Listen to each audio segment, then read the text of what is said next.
I would now like to hand the conference over to Mr. Manoj Menon, Head of Research from ICICI Securities Limited. Thank you, and over to you, sir. Hi everyone. It's our absolute pleasure at ISEC to host Tata Consumer Management, for the 4Q FY21 results conference call. Without much ado, I would just hand over to Ms. Nidhi Verma from Tata Consumer for further proceedings. Stay safe. Thanks, Manoj. Hi, good evening, everybody. Hope you and your loved ones are all safe and keeping well in these trying times. For today's call, I'm joined by Mr. Sunil D'Souza, Managing Director and CEO, Mr. L. Krishna Kumar, Executive Director and Group CFO, Mr. Ajit Krishna Kumar, COO, and Mr. Rakesh Soni, Global Head, Strategy and M&A. For today's call, we'll spend about 20 minutes taking you through some of the key updates, and then we'll open the floor for Q&A. Over to you, Sunil. Thanks, Nidhi. So Rakesh, if I can move the slide. Now, this time around, I think we have staggered the analyst call to make sure that everyone gets a copy of the deck, the numbers, and thereby we spend more time discussing the details and answering questions. So in that light, I will run through some of the highlights very quickly, and then we'll come down to Q&A. If I come to the executive summary for this quarter and in effect what is for the full year, the India business top line accelerated for this quarter, as you would have seen the numbers, while international business was soft due to primarily cycling pantry loading in the base quarter. Our EBITDA growth for the quarter was impacted by tea inflation in India and increased A&P investment. That was more than offset the strong EBITDA growth in India food and international business. During the year, our consolidated revenue grew 20%. Group net profit was up 102. We added about 2,000 crore to the top line this year. Overall, the India business grew 29, with India beverages up 12 on volume and India foods up 11 on volume. International business, excluding food service, and the reason why we say excluding food service is because we have now divested most of our food service businesses, grew 12% with an underlying constant currency growth of 5. Consolidated EBITDA for the year is also up 20, with strong margin expansion in international and India foods. India beverages faced margin pressure due to unprecedented inflation in raw tea prices. We had strong free cash flow conversion. FCF to EBITDA was up to 101% versus 81 from the last year. We've gained market share in both core categories of tea and salt for the full year, and our share gain continues to accelerate. India business integration is now complete. We've done the basic foundation work, and now we need to start building on that, and we will continue to build on S&D infrastructure, digital, A&P promotions, and innovation. In line with our strategic priority of exploring new opportunities, we acquired the RTD business of NourishCo early in the year, and we also expanded our foods portfolio through the acquisition of Soulfull, which is now we've renamed it into Tata Soulfull. We've rationalized our international business, and we've exited coffee businesses in Australia and in the US. As on date, we have no loss-making international businesses on our portfolio as we speak. Next slide, Rakesh. For Q4, the highlights are India beverages volume growth of 23, India foods 21, US coffee was -2 in line with cycling the pantry loading. International tea was -7. Food service, this is just for this quarter alone because, as I said, we divested it at the end of the quarter of March 21. Tata Coffee was up 31. Overall, we generated 3,037 crores of revenue. On a constant basis, 24% growth, including Forex 26. Next page. And for the full year, 11,600 crores of consolidated, 18% underlying, 20% including Forex. Strong revenue growth across businesses, India 12, India foods 11, US coffee 7, international tea grew 1, and Tata Coffee grew 9%. Next slide, Rakesh. Overall group performance for the quarter, 3,037 crores, EBITDA of 317, PBT 262, group net profit 74, and net cash of 2,421 crores. 26% growth on revenue, 1% on EBITDA, primarily driven by India beverages and to a small extent international. PBT up 6, group net profit up 161. Margin, we did see a dip in margins for this quarter, 260 basis point in EBITDA, which flowed through to the PBT negative 170 per group net profit, primarily driven by the fact that we had write-offs last year, same quarter, was up by 750 basis points. Overall, EPS of 0.58, which was up 170% year on year. Next slide, Rakesh. So for the full year, 11,600 crores of revenue, up 20%, 1,569 crores of EBITDA, up 20%, 1,342 crores of PBT, up 24%, and group net profit 930 crores, up 102. So in effect, you are seeing flow through despite the pressures that we faced on tea prices through the year. Margins more or less there. No significant movements, whether it is EBITDA, PBT was slightly up, group net profit in line with the quarter and full year up 320, 86% growth on EPS year on year. Next slide, Rakesh. Yeah. Just take a minute or two talking about the strategic priorities which we've detailed: strengthening and accelerating core, driving digital and innovation to jump shift our capabilities, unlocking synergies and focus on costs, creating a future-ready organization which can deliver into the future, exploring new opportunities, both organic and inorganic, while ensuring that our sustainability credentials keep going from strength to strength. So on expanding our reach, we are now at about 2.4 million outlets in terms of total reach, numeric as measured by Nielsen, which is up 15% for tea and up 11% for salt. We had made a commitment of doubling our direct reach in 12 months and doubling numeric reach in 36 months. So while I did talk about numeric reach up by 20% for the year, on direct coverage, we are up by 30, and we are on track to deliver a commitment of 1 million outlets by September 2021. We have started expanding our rural, which was the last phase of the integrated S&D system.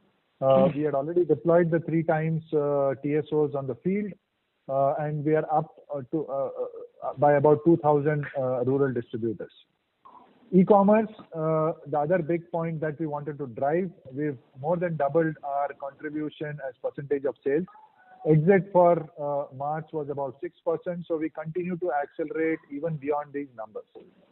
And all this is primarily the result of having very focused S&D system. We've got dedicated teams for e-commerce, modern trade, institution, and GT, which is focused on execution, while the strategizing and planning is done by the shopper marketing team. So working in tandem, we are delivering numbers. And all this stuff has shown results, because on tea, we're up by 190 basis points quarter versus same quarter last year. And on salt, we are up by 160 basis points for the same quarter year on year. Modern trade is up 31 and e-commerce is up 130% year on year. So you are seeing the actual results of all the integrated work that has gone in over the last 12 months. Next slide.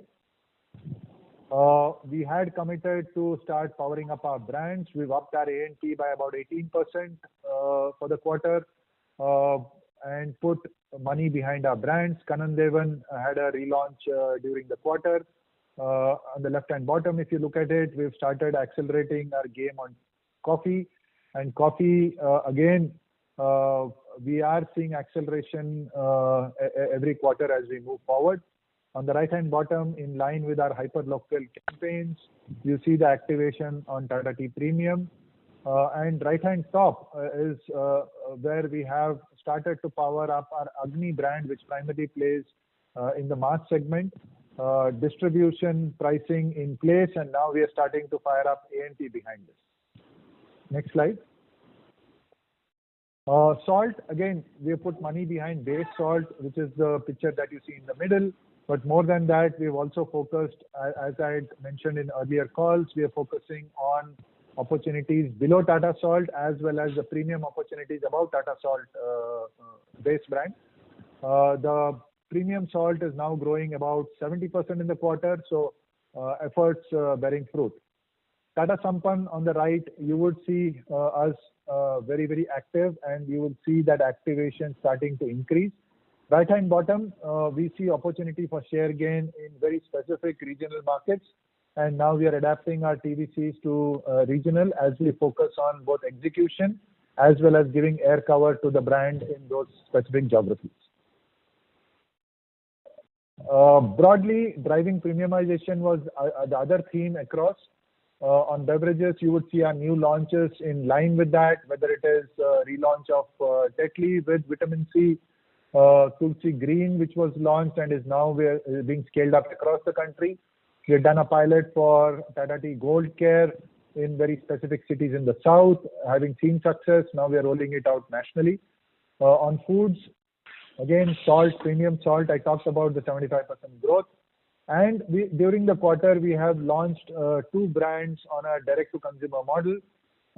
Tata Coffee Sonnets, which is both on D2C website as well as listed on Amazon. And at the end of the quarter, we launched Tata Tea 1868, which is a range of gourmet teas, if I may. And we will now start expanding this. Next slide. The other point that I would want to make is all the efforts that you're seeing on whether it's on distribution, innovation, A&P are starting to show preliminary results. We have shown a distinct difference in trajectory both in beverages and foods in India.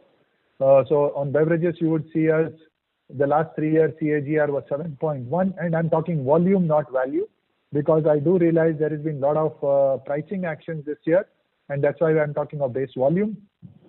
We have almost gone up on our run rate by 50%. Apologies. India Foods, similarly, from a 3.4% CAGR, we have gone to 11.4. Next slide, Rakesh.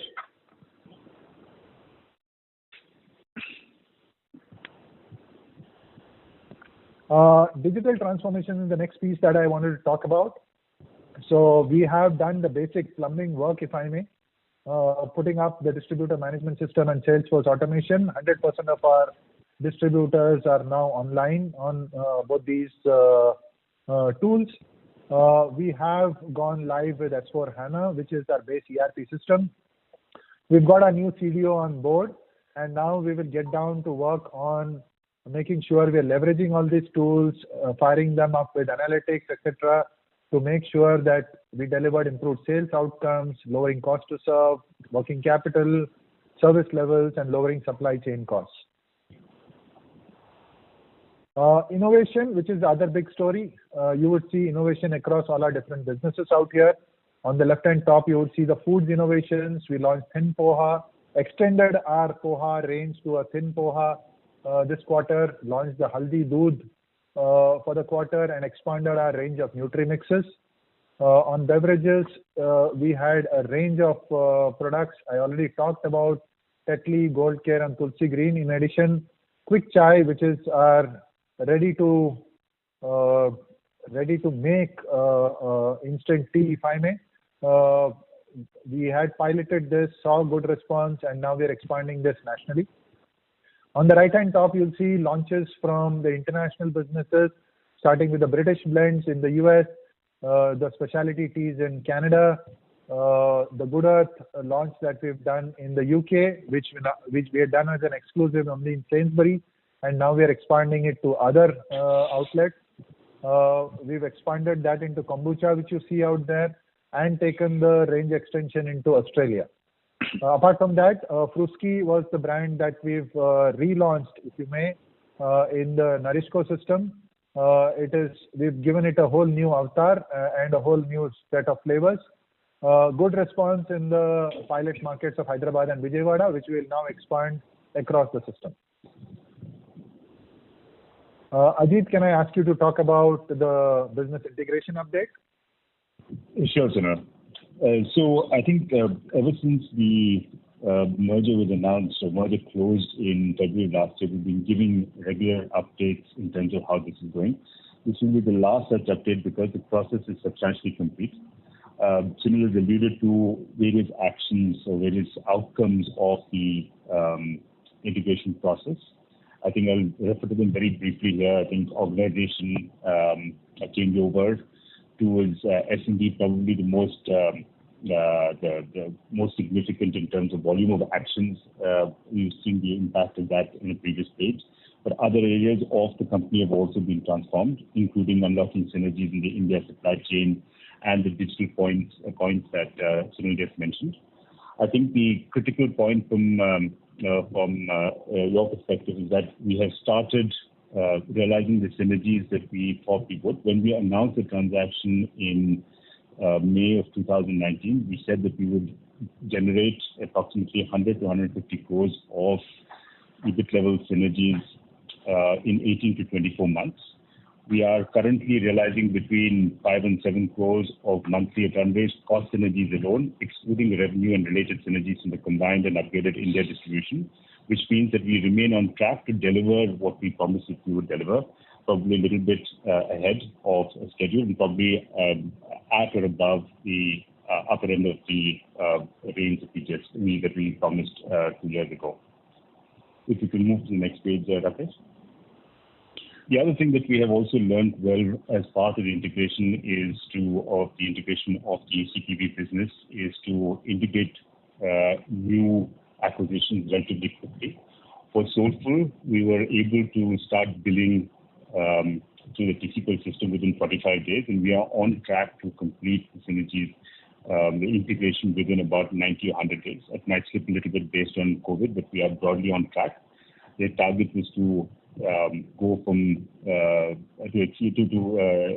increase the number of outlets by 3 times and integrate the innovation process into our rapid innovation model. That is very much on track. I can hand back to Sunil for the next slide. Thanks. Then if I can talk about the other big pillar of capitalizing on organic and inorganic. Organic we've talked about already, and on inorganic there were 2 big pieces that we did for the year. One was Nourishco, which is a platform for significant growth for the future with portfolio and geographic expansion. And Soulfull, which again we see a great fit, strategic fit for us, both from a health and wellness portfolio, from a consumer occasions or a categories play. We've got integration on track and well on our way. Next is in terms of a future-ready organization, we are focused on 4 big pillars. We had integrated org structure, identified capabilities which we needed to build, muscles which we needed to build very quickly, harmonize systems and processes across the organization, and build a purpose-led organization. Some glimpses of this at the bottom. We've now got a flatter and more focused R&D structure and resources. 3 distinct verticals in the R&D team clearly focused on new product development, scientific regulatory affairs, and strategic projects. Shopper marketing, which is the strategy and planning piece behind the entire sales execution. We built out our e-commerce vertical, and you've seen the results there, and that is the result of bringing in talent specialized on e-commerce. Ajit talked about the integration management office, which is to create a repeatable model where we can absorb and move on any integration, any acquisitions that we do. We have the new CDO on board, and we'll now detail the organization below and focus on the digital aspects going forward. Revenue management is a muscle which we did not have. We've just recruited people on board, and now we will start moving on revenue management, which can add to the top line. And we've got a dedicated investor relations person so that we are focused on answering all your queries. Continued focus on sustainability. We are part of climate change management. We have participated in the circular economy, plastics recycling, etc. We are focused on water management through various pieces in our businesses. Sustainable sourcing remains a high priority, and we have put out our GRI sustainability report. Next slide, Rakesh. Next slide. Very quickly, I will not comment too much about the GDP growth rates because especially for India, that keeps moving as a forecast. But overall, in perspective, while the developed markets are starting to trend positively on GDP growth, India is still negative, but expected to rebound quickly, bar the 60, 90 days or whatever it takes for this phase to move on. I'll just spend a bit on the commodity price trend on tea. While you would see the tea prices trending downwards from Q2, coming down and down in Q4, 2 or 3 salient points I'd like to highlight out here. That 158 rupees per kilo is still about 50% above the same quarter for last year. So that's point number one. While it has been coming down, it is still 50% above where it was the same quarter last year. The second point that is there is we carry about 60 to 90 days of inventory in our system, and therefore for these tea prices to start seeping into our systems and translating into margins, it takes about that much time. That said, as the new crop comes in, we do expect to see some moderation of the tea prices as we go forward, and therefore the entire pressure on margins in the India tea business because of the tea prices should start elevating. If we don't see this moderation happening through this last 2 quarters, if I may, we've taken graduated price increases to walk the thin line between volume, margin, and momentum. We will continue to look at those as an option to make sure that by FY22, our margins come back on track on India beverages. Coffee prices, we are seeing a bit of uptick on the right, and that bodes well for our subsidiary Tata Coffee. Next slide, Rakesh. Next slide. Very quickly to run you through snapshots of very specific businesses, India beverages, and here I'm talking full year numbers, and I'll give you also a snapshot of Q4. India beverages, I talked about 12% volume growth, 32% revenue, but most importantly, 100 basis points of share gain, which are ahead of almost all branded competitors in the market for the full year as well as for Q4. So we are gaining share in line with our execution. For the quarter alone, 23% volume growth and revenue up 53. Margins impacted because of inflation, but we've continued running A&P to make sure that we are well positioned for the future as we go ahead. The biggest news out here is working capital of the business is at 48 days versus 78 days of last year, despite pricing on inventory which has gone up led by raw tea inflation. Next slide, Rakesh. On the food business, 11% volume, 18% revenue, 180 basis points of share gain, and we continue to maintain that share gain momentum as we move ahead. Salt revenue grew 26% for the quarter, overall bringing the full year up to 17%. Tata Sampann was a bit slow in this quarter, but that was a conscious decision because of the volatility of especially the pulses pricing out there, given what was happening in the macro environment. But overall, for the full year, we've grown 26%. Next slide, Rakesh. Narishco revenue up by 4%, 188 crores of full year revenue. And if you look at the left-hand top graph, as the economy opened up, Narishco has delivered stellar results. Yes, we will see a little bit of impact with this wave 2, but we do expect to see Narishco on a stronger and stronger footing as we go ahead. Next slide, Rakesh. Tata Coffee, overall 24% plantations, 12% revenue extractions revenue growth, overall revenue growth of 14%. Overall extraction grew by 12, led by Vietnam, which is now running close to a 95-97% utilization. On plantations, we had value growth in tea, and coffee plantations also grew on the back of a higher crop this year. Next slide. Tata Starbucks, we continue to invest for the future and the business continued to execute to the T. So if you look at it, March is an aberration because we're cycling almost a week, 10 days of lockdown. But for Feb, we had come to a 98% year on year, same store about 90%. So very strong execution by the team. Now we are in 18 cities, 221 stores, and 94% of stores were operating. That said, that has changed as the country has gone into lockdown in various locations. We have continued to add stores, as we said, because we are focused on the longer term. So we have added 39 new stores and 7 new cities through the year. Next slide. Next slide. UK, 2% revenue, but the good news was we put all our 3 brands together now. We've created one front end for Tetley, Good Earth and Teapigs. Teapigs has performed very well during the year and we expect to accelerate this as we go forward. And we more or less held on to our share in the UK during the year.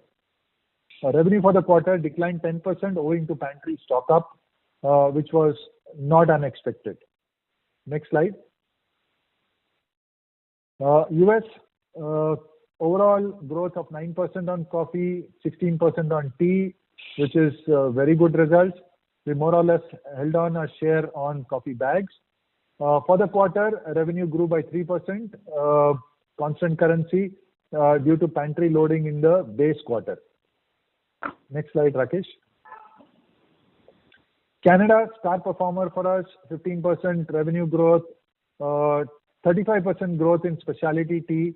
As we have maintained, our opportunity in the international markets is to accelerate our play in specialty and fruit and herbals. All the businesses are doing it, but Canada, the reason we've called it out because we are now in touching distance of market leadership even on specialty and fruit and herbals by volume terms. Canada also has moved up its market share slightly during the year, and that's a big call out. Even for the quarter, revenue grew 6% despite a high base that saw pantry loading last year. And we do think this business will go from strength to strength. Next slide, Rakesh. LK, can I request you to take the financials? Yeah, thanks, Sunil, and good evening, everyone. So we talked through the highlights for the quarter. It starts with the consolidated revenue at 3,037 crores, up by 26%. It was strong performance by India Beverages, which grew by 60%, but over 20% in volume. India Foods higher by 22%. We also had non-branded business growing by 20% in the quarter. International business, excluding food service, grew by 3%, but as Sunil mentioned earlier, in the same period in the previous year, we had stocking up because of COVID. So overall, very strong quarter of volume growth and value growth, and the implications that of the sales transformation and the benefits are flowing through. As far as the operating profit is concerned, up by 5 crores, 312 to 317. Again, a function of the increase in material cost in India, and also some additional investments on A&P, and also some one-time costs as well as restructuring and capability building costs. I'll talk about it more specifically in the next slide. Talking about performance on a standalone basis, let's go back for a minute. Standalone turnover 1850 crores compared to 1335, an increase of 39%. Largely reflects the growth in the India food and beverage businesses. Operating profit lower because of peak costs and A&P investment. So moving on to the next slide. If you take a look at the performance for the quarter, and I'm not going to repeat the numbers, but coming straight to the EBIT margin, 8.3% versus 10.3%. There is the impact of commodity costs, but if you look at the SEBI format, you'll find that the commodity costs have been slightly better than the earlier quarter, but there've been increase in employee costs as well as other expenses. Combination of investing in people for capacity and capability building. There are some one-time redundancy costs, as well as in other expenses. There are costs of integration, in some cases double running as we restructure the organization. We don't expect these costs to continue quarter on quarter. but just wanted to draw your attention and also preempt any questions in that area. Overall net profit 74 crores, it's a strong quarter. Going to the consolidated results for the full year, 20% increase in revenues. EBIT margin 11.3% compared to 11.1%. Notwithstanding the tea cost increase in India, we have improved operating margins during the year because of strong performance by the foods business and also by the international business. So group net profit 930 crores, higher by 102%. There is no separate line we're showing here on the profit from JVs and associates, but you will see that in the SEBI format. The changes that have taken place there are strong performance by the tea businesses, the North India and South India plantations because of higher tea costs and good crop in the case of South India, but adversely impacted by Starbucks because of the underlying trend in out-of-home business. Moving on to the next slide. We'll skip this. We've talked about the standalone performance. Just a comment on the segment performance. If you look at India Beverages, this is for the full year, increase of 36%, segment results up by 7%, impact of higher A&P spend and more pronounced increase in tea costs. India Foods, 18% growth in revenue, but a 46% growth in results, driven by improved mix and driven also by cost measures. International Beverages had a good start to the year and also had the benefit of good cost control. So overall, 8% revenue growth and 27% growth in segment results. Non-branded business came out with a 15% revenue growth and a 63% growth in profits.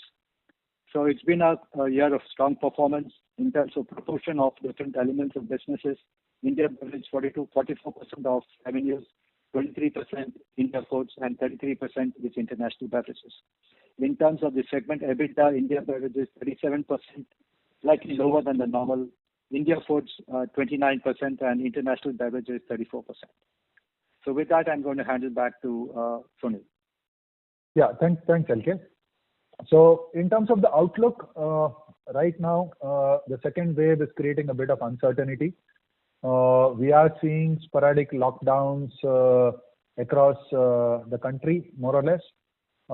We are also seeing, unlike last time around, a more widespread infection rate and impact on people in supply chain and sales. Right now, as we said, we've made sure that we've covered our entire front line, whether it is in the sales or in our 3P factories or even our packaging centers. We've covered everyone with COVID insurance. On top of that, we are paying for vaccinations across the whole supply chain and sales network. But coming out of this is going to be critical. 60, 90 days, I'm not very sure. But we are making sure that we are staying close to the ground as we come out of this. On the international markets, we're seeing the completely different picture. As the current pace of vaccination improves, the outlook there is more optimistic. Out of home is beginning to open up and people are beginning to move around. So that's the good news. On the business side, as I said, the safety and well-being of our employees and business partners continues to be our top priority. We are making sure that we are following or we are ramping up COVID protocol in all our factory locations, etc. Our offices and sales force are work from home as we speak. We are taking a call on that every 15 days by geography to make sure we are not putting people in harm's way unnecessarily. With regional and lockdowns, I think the very critical piece is the irritations on the supply chain as people get impacted, transport gets impacted. We've got to make sure we stay nimble-footed. Tea inflation in India, I talked about, is expected to moderate with the new crop. Just wanted to add that we had a very easy option during this quarter of taking up prices and therefore making sure the margins look healthy. But if you step back and look at it from a strategic viewpoint, I think market share is more important to maintain because getting that back will turn out to be much more expensive. Given where we are, we feel confident of executing, and given the fact that we are seeing tea prices moderate, we opted to stay the course and continue to build our distribution and power up our brands with A&P. And we will continue to drive competitive volume growth. Just a point that I would like to make out here is that it is not that we have bought market share. It is we have, in fact, price indices have narrowed with regard to competition, if I may.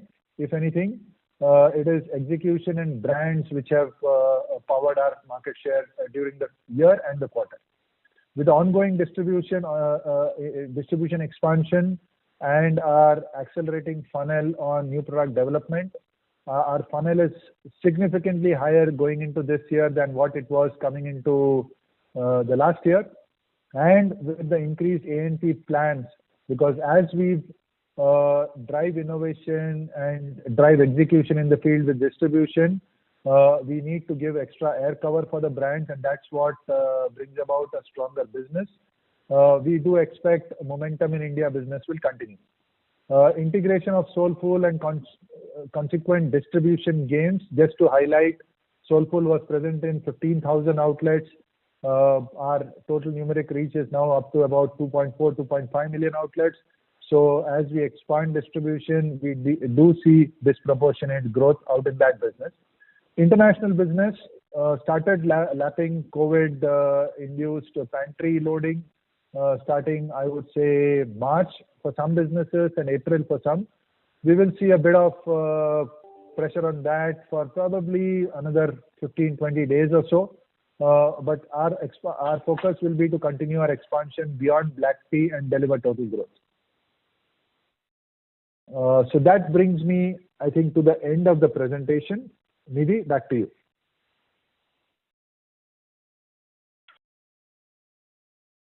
Thanks, Sunil. So perhaps we can open up the floor for Q&A. We'll first take the questions from the call, and then we can go to the webcast.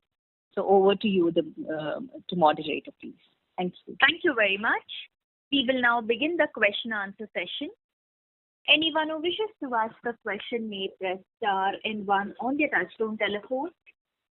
If you wish to remove yourself from the question queue, you may press star and two. Participants are requested to use handset while asking a question. Ladies and gentlemen, we will wait for a moment while the question queue assembles.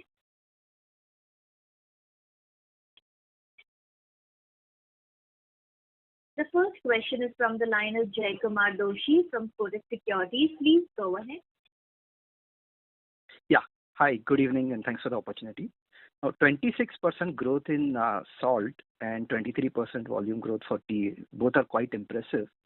Just want to understand that does this quarter capture full benefit of S&D integration, or should we expect more in the coming quarters? I'm aware that you are expanding your distribution, so there will be benefits associated with it. And associated in salt, who are you gaining market share from? Because if I understand correctly, you have about 60-70% market share in the organized salt category space already. So that is first question. I have one more, but I'll wait for us. So thanks for the question. So I would say that you will see strong double-digit growth continue across both the portfolios as we move forward. As I said, we started our integration journey in September, and by the time we bolted on the distributors, harmonized them, and got common field force, etc., was sometime about January. We are now focused on outlet addition, and that will continue to give us good growth, apart from the fact that rural is an entirely new journey, and we've got a long way to go out there. So distribution expansion and thereby volume growth, that is one piece that will continue to happen. The second piece is the whole innovation and building brands or building brand power as we go through the year. That is the other piece that we would expect to continue to see growth. So do we see growth, strong growth continuing? We do. To your second question of salt per se, remember we are about 30-35 share points on salt in the total salt market. Now salt, there is a decent portion which is big brands. There are about 4 or 5 brands which are, I would say, mid-single digit share per se. But then there is a large tail below that of largely local, unorganized players. So as we are expanding our distribution, as we are powering up our brands, as we are expanding our portfolio on salt, we are seeing share gains coming out of small portion coming out of the other big branded players, and big is a relative number, like I just mentioned. But we are seeing significant gains coming out of other local and organized. And again, this is not across the country, because in some geographies, even if you look at total salt, we are at a 50-60 share per se, so it's going to be difficult to climb share in those geographies. But we have geographies in the country which are still low double digits, some high single digit shares. So we are laser focused geography by geography, going after very specific markets with the entire marketing mix to make sure we're gaining share out there.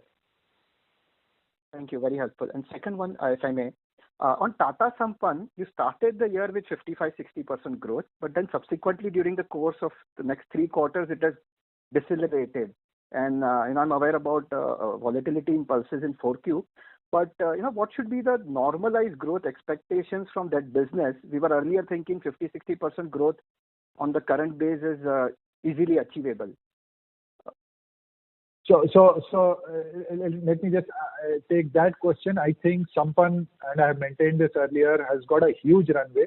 I have earlier made the statement that it is our diamond in the rough. We just need to polish it a bit, and it will yield fantastic results. So you're absolutely right. Sampann growth should be significantly ahead of our total growth, if not total foods growth per se. So that is the intent. It is just that in Q3 and Q4, and I alluded to macro outside issues where there was huge amount of volatility, as there were specific interventions in the commodity markets which prompted this volatility. Now we want to be a big branded player, converting from unbranded to branded. We don't want to play the trading game and playing around with inventories moving up and down. So that's why we took probably a step back. But that said, probably the biggest focus that you will see for this year in the foods business, because the salt formula is more or less proven now. You've seen that in the volume and revenue results which has come in. I think you will see the Sampann formula getting fine-tuned and executed as you move ahead. So you could see significant acceleration from here on. Understood. Thank you so much.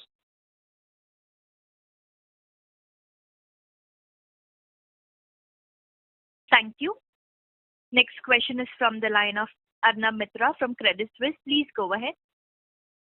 Yeah, hi. Thanks for taking my question. My first question was on the India tea margins. You did explain the lag effect of 60 to 90 days of inventory. But I'm still finding it actually very hard to understand with the commodity having peaked 6 months back and coming down, and you've also hiked prices in the middle, why the bottom of the margin seems to have come in the 4Q. So if you could just help understand this kind of a lag despite the pricing going up. And secondly, related question is that if we, as you rightly said, assume that the commodity doesn't fall for whatever reason, is there a path to get back to the commodity rise margins, or at these levels of commodity it's very hard to fully pass on the prices even if they were to sustain here at these levels? So thanks, Arnab. So let me answer your question in 2 or 3 different parts. Right now, we do expect a question on India beverages, what is happening. So if I just take a step back, and if you look at have we delivered solid volume growth across food and beverage? We have, right? So then if you peel back for the full year and you look at the P&L and you look at the different lines, and LK talked about it, but including all those elements which are moving, if you take out raw material costs and if you take out A&P, there is about 300 basis points of improvement in costs on the P&L lines over the full year. Now, therefore, if I come back to this quarter, so is it then an execution issue?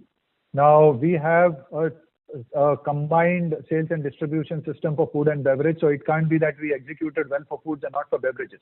And that shows because the foods business has delivered very strong volume and value, and the beverage business has delivered strong volume. So therefore, the issue is only of a very specific pricing behind tea. Now, I did make a statement, we have not bought share during the quarter, and we have gained share, which means we've executed better than other players in the market.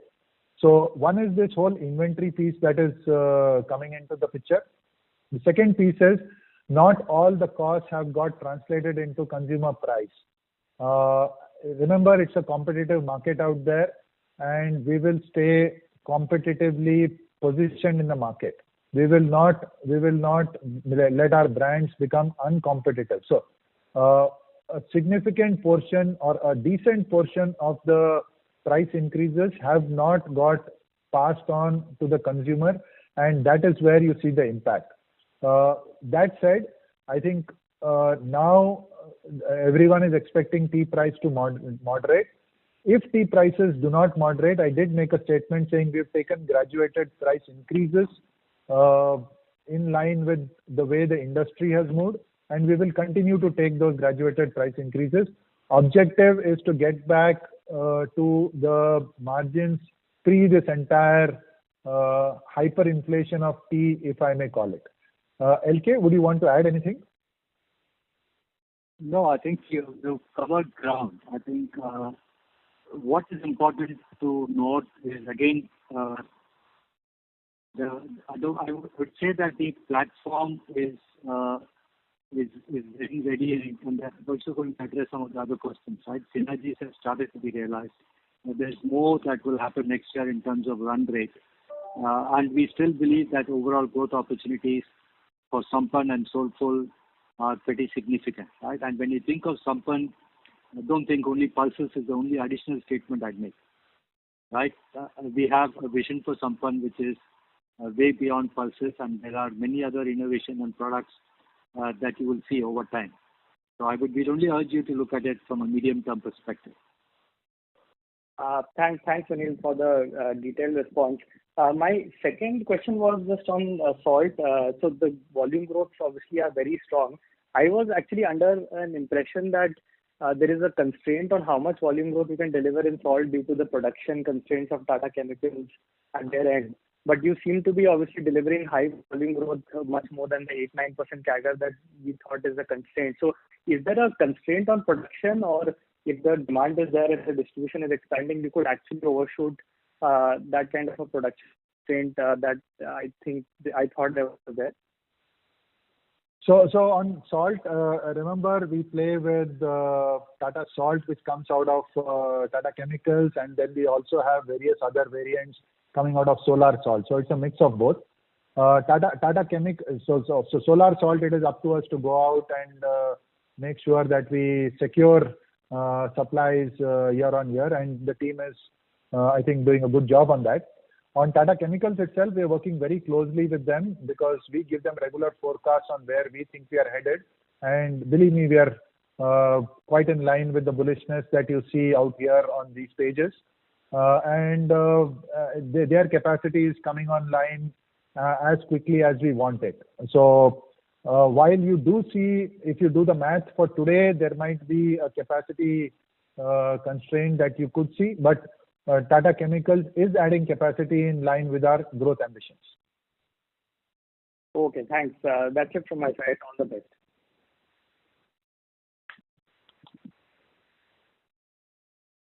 Thank you. The next question is from the line of Tejas Shah from Spark Capital. Please go ahead. Thanks for the opportunity. So first question is on tea market share gain, which you have mentioned. So you and market leader both have registered market share gains in the quarter. So is this market share gain coming from regional organized players or unorganized, or both are ceding market share to national players? You're absolutely right, Tejas. I mean, both us and the other player in the market, both are gaining market share. Both of us are gaining it from local and regional players. Just the point that I would like to make is on a MAT basis, I think we have gained about 100 basis points. I know they have also gained, but significantly lower. On a quarter-on-quarter, we've gained 190 basis points, and I know they have gained significantly lower. So both of us are gaining, but we are gaining far ahead of them from the regionals and locals. Fair enough. So second, you spoke about tea prices coming down, but globally several agri and otherwise commodities are also showing strong inflationary trends. And hypothetically, if tea prices have to follow the trend again, then how should we think about this margin versus market share dynamics playing out in coming year? I would just give you some dynamics on the tea market. The reason why the tea hyperinflation happened is because primarily during the lockdown in the early part of the year and then inclement weather in the month of July, August, the tea production in India was significantly lower. And what has happened through the year is because of this shortage, it's been a hand-to-mouth game, and that's why tea prices went up. But starting September, October, when the production started catching up with the same levels of the year before, I think you saw the moderation happening. I do think as the new crop comes in, if all goes well, then the new crop will be good. In the initial phases, there will be some inventory building, but overall, I think you would see tea price moderating. But as I mentioned, if we don't see tea crop come up and therefore tea prices moderate, we will start seeing graduated price increases. Tejas, ultimately, I do think everyone will be rational and start moving up prices to make sure margins are in line with what the expectations are. Thanks. So just last one on supply chain. So we have just, I believe, completed this digital transformation supply chain project with the Ondas and Accenture.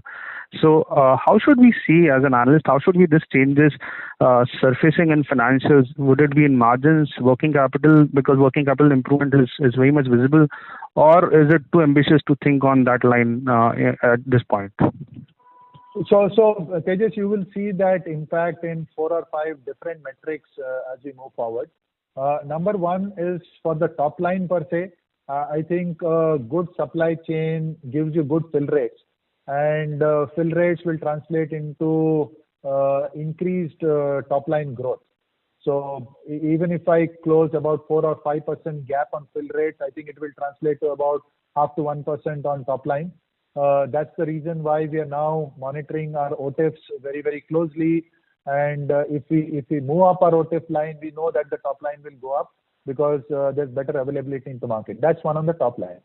On the back end and the bottom line, I think it is primarily a function of making sure we hold inventories very tight, and therefore the whole translation into cash and the bottom line. Now, you have seen our focus on inventories. Our total working capital days has moved from, as a company, from 59 to 42, and you've seen the India beverage move from 78 to 48, which is a significant expansion. We do think there is still more opportunity to go there, but we need a laser-pointed focus on that, and that is where the whole IBP project comes in. Apart from that, making sure that our efficiencies at our plant, etc., are ramped up in line with what the sales system wants. That is the other big piece which you will start seeing flow into the bottom line per se. LK, would you want to add anything more? No, I think we've just implemented IBP, so there is a lot of scope for optimization from where we are, right? So, and that benefits have not fully been realized. And even on the receivable front, while we made some changes, I think there is further opportunity from where we are. The third lever is, again, vendor financing and channel financing, which we started off, but I guess there is scope from where we are to do more. So all levers are there, but the big unlock still can happen in inventory because it's the early stages of implementing. And we are also building digital capabilities, or not building, but increasing our digital capabilities on the tea front, right? In terms of optimizing both cost and obviously also working capital impact. So that will give us some further benefits. And Tejas, if I can just add to what LK said, I think, this is a statement that I've made, our plumbing is in place on the digital piece, whether it is DMS, SFA, IBP, everything, the plumbing is in place.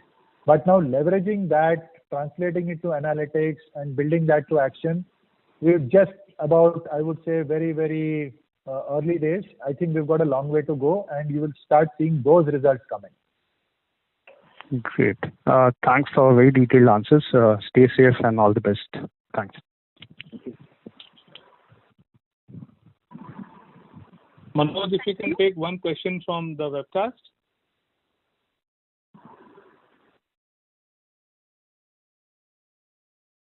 Manoj? Sure, Rakesh, you can go ahead and read it. Yeah, thanks.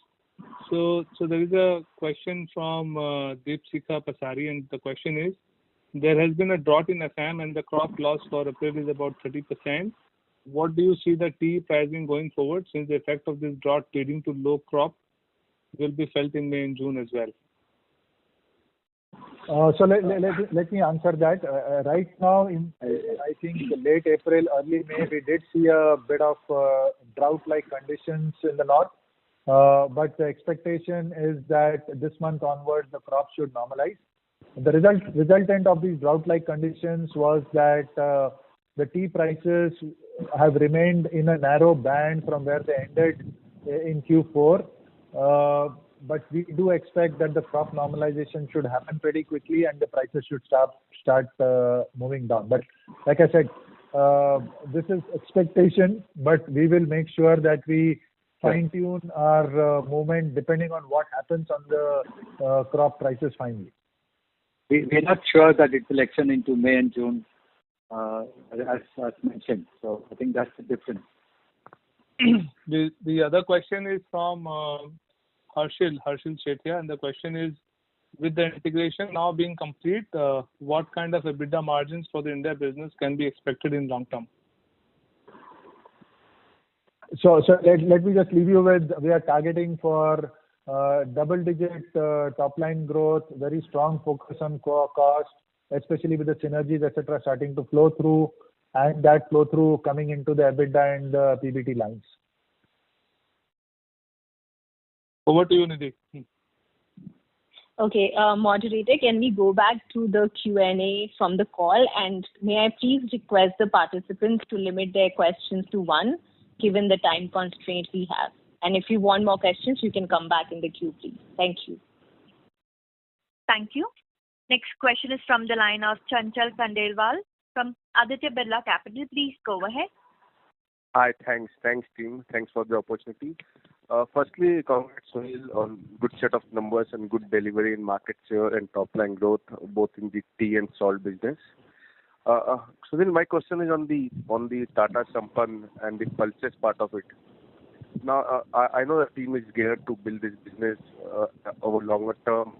But if I were to step, what is the right to win of Tata in this, and what are the strategic steps we are taking or choosing to scale this business?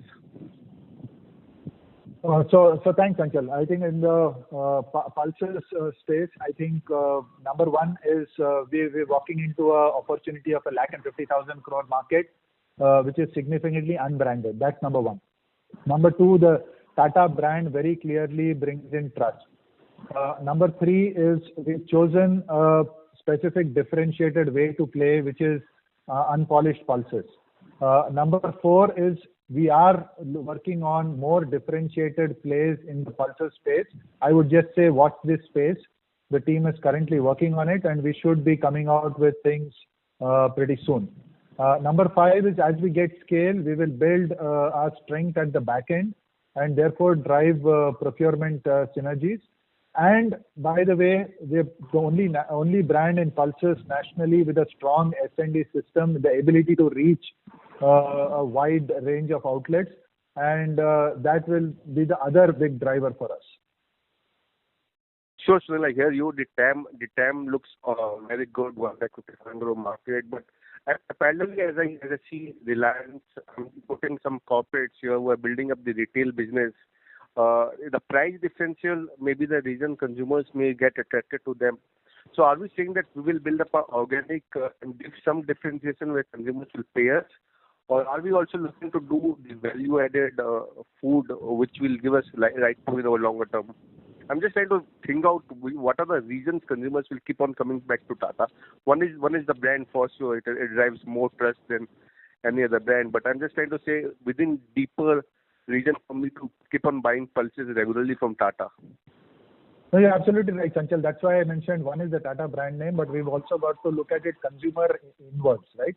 We have to make sure that the product that we have out there in the market is something which the consumer values and is willing to pay the differential out there. Work in process with the team, and like I said, as we come out with products, we will be unveiling that. So thanks, Sunil. Well, just one more thing on the Big Basket. If I can ask here, if this is the right platform, if Tata has completed that acquisition, how will that add up to the entire Tata Global or Tata Consumer story? So the Big Basket acquisition is a Tata Sons. It's a group initiative. It doesn't fall under Tata Consumer. That is a retail business. We are a consumer-focused business. But what it does is within the group, it gives us opportunity to leverage synergies and work closely to make sure we create win-win situations for both of us. Sure, thanks, team. Wish you all the best. Thank you. Thank you. The next question is from the line of Percy Panthaki from IIFL. Please go ahead. Hi, good evening, team. A couple of questions from me. Firstly, on pulses, the quarter has been affected because of volatility in prices. Could you please explain that a little bit more? I'm a little unsure as to why volatility in prices should affect sales growth. It can affect margins, that I understand. But why should sales growth for a brand be affected by price volatility? And secondly, on the tea business, while you are approximately a 20% national market share, that is of course not uniform throughout the states. So if you could just throw light on which are your weak market share states and what is your focus in terms of growth, if you could prioritize, let's say 4 or 5 states where you think that a bulk of the growth or very fast growth can come from in the next 2 to 3 years. Thanks. Thanks, Percy. Now, specifically answering your tea question first, there are very specific states in which are big tea markets either by volume or by profit. I think we have segmented that and decided where to go after with what marketing mix. For example, the mix that we will employ in a volume but no profit market or low profit market will be different from a high profit, lower volume market. So I would just leave it at that. But each of our brands has been tagged by specific geography and we are playing to that formula. And that is one of the reasons you are seeing the volume growth come up. Now, on the pulses piece, Percy, the critical piece is, it's not a high margin, very high margin business per se. It's a very high volume opportunity at a decent margin today.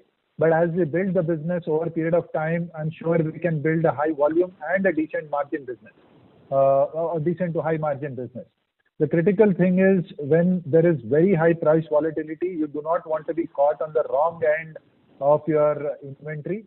And I am not a fan of building businesses which go into negative margin.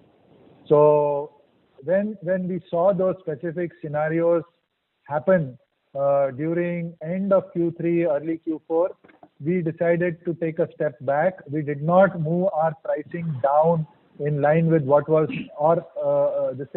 go aggressively chasing after volumes at very, very, very low margins. We took a bit of foot off the accelerator, if I may. Ultimately, businesses have to be sustainable, have to be profitable for the longer term. And you would probably see that action coming through if we see too much volatility happening in the space. That said, I think what we saw in Q3, Q4 was, like I said, it was a one-off, which we don't expect to see repeating. And that's why we remain confident of delivering the Sampann trajectory as we move ahead. Right. Just one small clarification. This 23% growth in tea, is there any pantry upstocking or trade upstocking impact in that 23%? So Percy, we finished our distribution integration in December, more or less. December, January, we had all our distributors lined up and done. So therefore, this is not the result of a channel loading or a pantry loading per se. This is, I would say, broad-based impact of a distribution gains in actual outlets per se, and a bit of share in the same outlet. That said, will that 23% continue? I would think it would probably taper down, but decent double-digit growth is what you could expect to see from the India beverage business as we go ahead. In volume terms? I would say volume and value. Okay. That's all from me, sir. Thanks and all the best. Thank you. The next question is from the line of Sumant Kumar from Motilal Oswal. Please go ahead. Yeah. Hi, sir. My question is regarding Fruski. So we have launched in Hyderabad and Vizag, and we are going to launch Pan India. So can you discuss about the opportunity side and growth plan for this brand? So with Fruski, we are taking a differentiated approach in the, I would say, ethnic/hybrid juices per se. So these are all Indianized juice variants, and the whole theme is the street drinks, if I may. So there is a twist on every single product that is out there in the market. In consumer research, it had fared very well in the research that we've done, both product as well as concept. So on a limited capacity that we had, we did this pilot launch in Hyderabad and Vizag. And the second wave of COVID has sort of slowed our progress down because the out-of-home businesses have got impacted significantly with the lockdowns. But as the out-of-home business opens up, we remain confident that this is a business with legs. So remember, we're building a base distribution system in NourishCo with the two brands that we have, or rather three brands that we have of Gluco Plus, Water Plus, and Himalayan. And therefore, the distribution platform is already there. As long as the product is differentiated, right priced, and appealing to the consumer, we do think that we can build momentum in this category. The last question is, the employee cost in this quarter was higher. So is there any one-time cost? So LK, can I request you to take that? Yeah, on the quarter I just mentioned, right? There is one-time cost, but there is also cost to do with both capacity and capability, I thought is what I said, right? So we have some new hires, and we have, as we expand distribution, as we increase pace of innovation, right? We are expanding capacity. So there are people, but revenue will not necessarily come in the same quarter in which we had people, right? So that's the way to look at it. And there is also an element of Soulfull coming into the system in the fourth quarter. And like we're doing, we are also adding a little bit of distribution for the liquid business, right? So those costs are also showing up. But you're seeing volume growth, and you will see that continue. Thank you so much. Thank you. Next question. The next question is from the line of Alok from Ambit Capital. Please go ahead. Yeah, hi, Sunil and team. Congrats on the stellar top-line growth and the market share gains, and thank you for giving me an opportunity. I had one clarificatory question to Percy's question. So when we say on, volatility in prices, does it explicitly mean that, the placements in the market, we will prune it down if we are not able to manage the margins? If that be the case, what would be the long-term back-end sourcing arrangement in this product range? That is number one. And number two would be in light of the increasing coffee prices. So while of course it is good for Tata Coffee, but can you give us some color on its impact on the pricing and margin for the 8 o'clock coffee business? Thank you. So I'll let me comment about the 8 o'clock. Yeah. So I think it's good for Tata Coffee, and as far as 8 o'clock is concerned, I think reasonably hedged. So I don't see any. While there be some impact, I think we have a fair amount of hedges in place. Okay. Yeah. And to your question on pulses, so I think I made that statement earlier. I'm a fan of growing volume at a decent margin and then building up margins later on, but I'm not a fan of losing money and growing volume. So when you see this sharp spikes happen, which are not logical and cannot continue, therefore then I would not go around trying to micromanage on the margins, prices, up, down, etc. So I would rather hold margins at a thin line and let volumes go. That is what happened in this past sort of more or less 1.5 quarter, if I may. Like I said, this was intervention and macros that we didn't expect to see, and I don't think we can expect to see going forward. And I would not go into detail beyond this. But going forward, since we don't expect this to happen again, we do think we can deliver strong numbers in Sampann. Got it. Thank you very much. Thank you. The next question is from the line of Avinash Singh from Mashreq Capital. Please go ahead. I just wanted to ask you regarding the dividend. So this year we have declared a lower dividend as compared to the previous year. So, LK, would you want to take that? Sorry, can you repeat the question, please? It was regarding the dividend. This year we have declared a lower dividend as compared to the previous year. Is there any reason behind that? We have declared a lower dividend. Sorry, we have increased dividend by 50% compared to last year. The dividend is 405% compared to 270%. And notwithstanding, so I don't know what is the question. Okay, sorry about that, sir. And the second question was related to the working capital. So, do you see that this working capital is sustainable in the longer term, or are you planning to invest more in the working capital going forward? No, there will be, obviously, when we are growing, there will be increase in working capital. But I think, like we mentioned earlier, that we've just implemented, an operations and supply chain management system, and we are just starting our journey on digitization, right? So, in absolute rupees crores, because the business is going up, working capital will go up. But our effort is to bring down the number of days of working capital through various initiatives. Yeah, if I can just add to what LK said, I think the correct way of looking at working capital in a significant growth business is number of days of sales, and that is the metric you should track. And like I said, as a total, we've moved from 59 down to 42, and there is still opportunity to move it down, and we will continue to do that. Now, the other piece that I would want you to remember is the focus on cash. As I mentioned, free cash flow to EBITDA percentage was 101% this year versus 81% last year. So we remain extremely focused on making sure that all avenues are tightened completely to make sure the cash flow generation remains strong in the business. Okay, thank you, sir. Thank you. The next question is from the line of Sanjeev Mota from B&K Securities. Please go ahead. Yeah, good evening, everyone, and thanks for the opportunity. Just one small clarification type of question. What you are seeing in the modern trade, especially you've seen Future Group who was a very large player having problems, and now with COVID wave 2, I think modern trade is further impacted. Does that give you any kind of disadvantage over, let's say, unbranded players? And could that be one of the reasons why Sampann is slightly, the growth has been indifferent?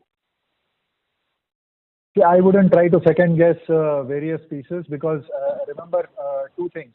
Number one is modern trade is about 8 to 10% of the portfolio for us overall, and I'm talking about all beverages and foods put together.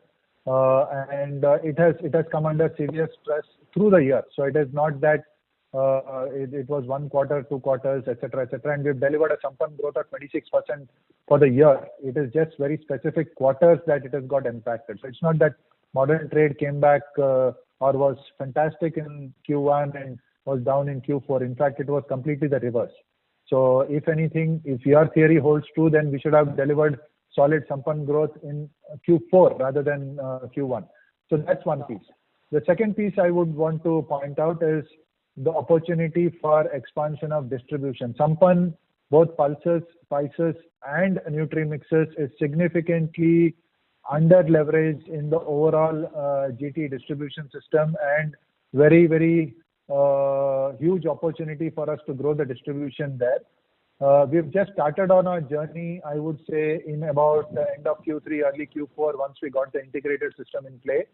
And I would say yes. Are we playing at a premium to the locals or even the local store brands? We are. But even at a small share per outlet, we can grow volumes very significantly. And that is the focus of the team. We are now moving to making sure availability is a big metric for Sampann, which should start driving up the volumes. Just one small point to add to that in the short term is that, the modern trade, while is lost, for everybody, e-com is gaining, right? And for us, e-com is becoming bigger and bigger, and our share in e-com is also growing. So, and we are at an advantage compared to smaller players because of our supply chain inefficiencies and being able to meet the challenge. Sure. Thank you very much, sir.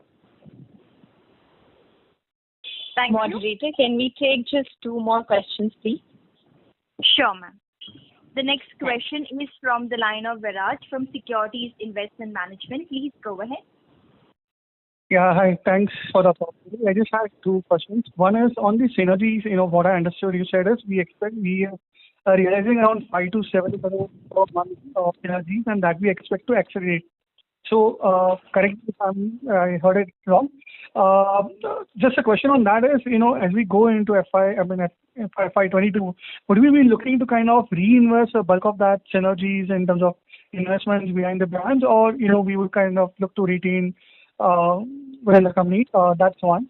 And second is on the pulses part of the business. So when you say the India food business, if you can just share what the kind of growth rate has been of pulses and ex-pulses in Q4 or the 21. The reason I'm asking is, the kind of price volatility you mentioned 2-3 years back, we faced similar kind of volatility, and there was government intervention as well, and we made some corrections in terms of business model and channel approach. So what changes are now making, which can lead to a more sustainable part in terms of growth, and any growth color you can see on the ex-pulses business? Sorry, I missed the first part of your question. Can you just repeat it? So on the synergy part, you said 7 crores. So let me say these are 2 distinct pieces. Realizing synergies is a must-do because we brought 2 businesses together, and if there are synergies to be had, we should not leave them on the table. So we have taken synergies off the table, and therefore we have set a target for the business. That is part number 1. Part number 2 is irrespective of the synergies, we presented a business plan to the board. And like I said, we need to invest in expanding our distribution. We need to invest in innovation, and we need to invest in powering up our brands. So for all these 3, we provided enough of fuel as we move into FY22. And we do remain confident of delivering, like I said, double-digit top line, very strong control on costs, and the flow-through coming down to EBITDA and therefore the bottom line. So that, irrespective of synergies or not, we will deliver good results. And synergies are on track, like Ajit mentioned, on track or slightly ahead of track, both on timing as well as the quantum. That is one piece. Specific as regards to your pulses question, I think the issue 3 years back, which you're alluding to, if I understand right, is slightly different to what it is today. 3 years back, the prices, movements up and down on pricing had caught us a bit unawares on inventory, and the spikes had impacted the business. We are moving from that system into a much more structured distribution system that we have put in place today. And therefore, the chances of us being caught on the wrong foot are minimal today. So the only the thing is, what are the calls that we're taking at a central level on where we are seeing the price movements go, and what is the impact that it will have on the margins and the bottom line. Unlike last time where it was a bit of scattered decision making all over the place, which had caught us slightly flat-footed. So I don't think that is comparable. This time, like I said, interventions, etc., we saw movements up and down. If it is one directional, you can take a view and move up. But when you see these rapid movements up and down, you're not very sure where it is landing and what is happening. And that is why we had stayed out.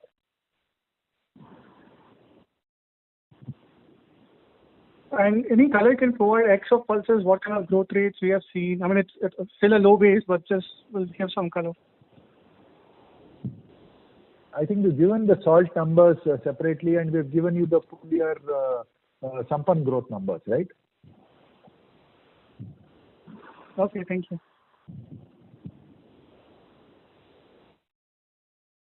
Thank you. The next question is from the line of Sheela Rathi from Morgan Stanley. Please go ahead. Yeah, hi. Thank you. Hi, Sunil. I have two questions. Both are linked. My first question is with respect to the market share gains in the tea business. So if you could just tell us which are the markets where you have actually gained market share. And the second bit is given there are issues with regional players. This conference is scheduled to be disconnected automatically in 9 minutes. There are issues with the regional players. Do you think there is an opportunity for any kind of acquisition like you had done in FY20 with respect to Dhanseri? So these are my two questions. Number one, with regard to market share gains, like I said, we've plotted each state, if I may, and within states we've plotted clusters about, and each of them we've labeled out, is it a volume opportunity or a profit opportunity? There are markets in the country where we are lower share and the profitability of the market is high, so we're going aggressively behind that. There are markets in the country where the profitability is decent, but it's a high volume opportunity. We're going behind that. There are markets where there is volume, but there is no profit opportunity. We are probably soft pedaling on that piece. So it's a mix and match scenario, and we've gained almost across geographies. But let me leave you with, we've gained more in more profitable geographies per se. So that's number one on tea. Number two, on the very specific question about acquisition of locals, regionals, I am not ruling it out, but remember, as now Tata Consumer Products per se, we have a whole different opportunity space, if I may, and therefore every M&A opportunity which comes along has to be evaluated with, is it the best use of money? First, the M&A opportunity has to pass the strategic and financial filters. But after that, remember, there are multiple opportunities which are juggling at any point of time. Even right now, as we speak, there are 4 or 5 points on discussion. There are 95% of what we've seen, we've let it pass. But when these come up, we have to weigh them up against which is the best use of money from a company perspective. We're acutely aware of the fact that we have goodwill sitting on our books for acquisitions made, etc. So as we go into acquisitions, we've got to make sure that they are ROC accretive or transformative to the company. That is what we're focused on. So therefore, we are not saying no to anything that is there on the table, but we will evaluate things on their merit per se. Okay, thank you. Thank you. Ladies and gentlemen, that was the last question for today. I would now like to hand the conference back to Ms. Nidhi Verma for closing comments. Over to you, ma'am. Thanks everyone for dialing in, and we are mindful that we were not able to take some questions because of paucity of time. So you can reach out to me if you have any queries. I would like to thank you all on behalf of the management for joining us today, and stay safe and take care. Thank you. Thank you. On behalf Thank of you. ICICI Securities Limited, we conclude today's conference. Thank you all for joining. You may now disconnect your lines.